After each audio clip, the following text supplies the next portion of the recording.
Welcome, my friends, once again to another huge project I'm going to try. This 2004 Land Rover Discovery is awesome. It's pretty clean. It runs great. There's no engine ticks. The body is solid. There's barely any surface rust in any way, shape, or form. I love the color with the red and the black. I think it's super cool. And I think it's a great truck. It has about 100,000 miles on it, and it is in great shape, except for the chassis on this thing. The chassis is just totally rotten. Starting in the back, at least half of it is rotted out. And it's pretty bad, as they usually get. Now, normally, I could replace the half chassis and be done with it, but I really did notice that somebody did quite a job to deceive the next owner, which is me, where they went through and they basically took the holes, filled it with spray foam insulation, and then they went to the effort of covering that with body putty, and then they went to the effort of undercoating it. Long story short is this vehicle is completely unsafe to drive because they did it the whole way up the frame rails, left and right.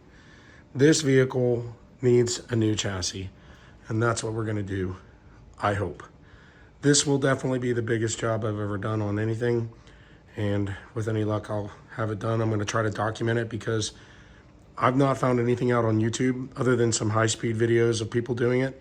It can be done, I know it, but I am a first-timer when it comes to this, so we're going to see what we can come up with. And in order to do this job, that's my cool Series 2, we're gonna need a chassis. And fortunately, I've got one. Came up from Florida, and it's sitting out in the snow right now, but that won't hurt it. We're gonna clean this chassis up and make it shine, but it is perfect. There's no rust on it, really, in any way, shape, or form. We're gonna take this chassis and put it under the old Disco that I just showed you, and we're gonna clean this thing up. Like I said, it's going to be the cleanest Discovery 2 in the Northeast. So I'll go through in some detail as I get to it, but I'm going to probably write down what I think needs to be disconnected to separate the chassis from the body. First thing we're going to probably do is just disconnect and completely remove the battery. That's always step one when you're doing something major with a vehicle. Next, I would imagine that there's going to be some plugs and so forth that'll disconnect from the fuse box connecting to the ECU. They half of them, I'm guessing, will stay with the body. The other half will stay with the chassis. And there'll be some various hoses back here that lead. These are the coolant lines that lead back to the inside of the vehicle, way back in here. And these will have to be disconnected. So need a lot of catch pans for fluids. There's going to be coolant. Well, maybe just coolant, I guess. Probably brake fluid. So that reminds me then, down here, we'll have to remove the tires. But it's a little dark, so we have the brake lines and then the wheel speed sensors will have to be disconnected. So there'll definitely be brake fluid all around. We'll probably remove this and the fan. The shroud and everything, the fan, and then again the coolant will be drained. We'll have to separate that. I'm imagining probably some of the front end may have to come off, maybe even this bumper. I'm not quite sure. This is an aftermarket bumper. Maybe it doesn't need to. Obviously then the airbox will need to be disconnected. Down below here, it's hard to see, but you've got steering linkage that comes from the steering rod, which connects into the steering box, so that'll have to be disconnected.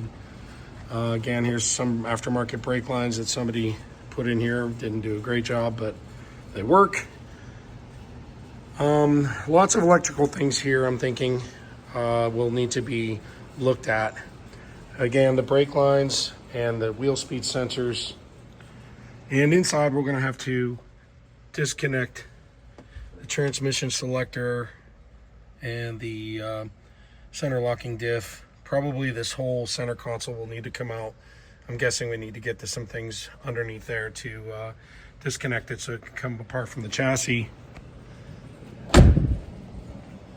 And most certainly the gas, the fuel filler, everything that runs down behind here, the pipes, the hoses that lead down to the fuel tank.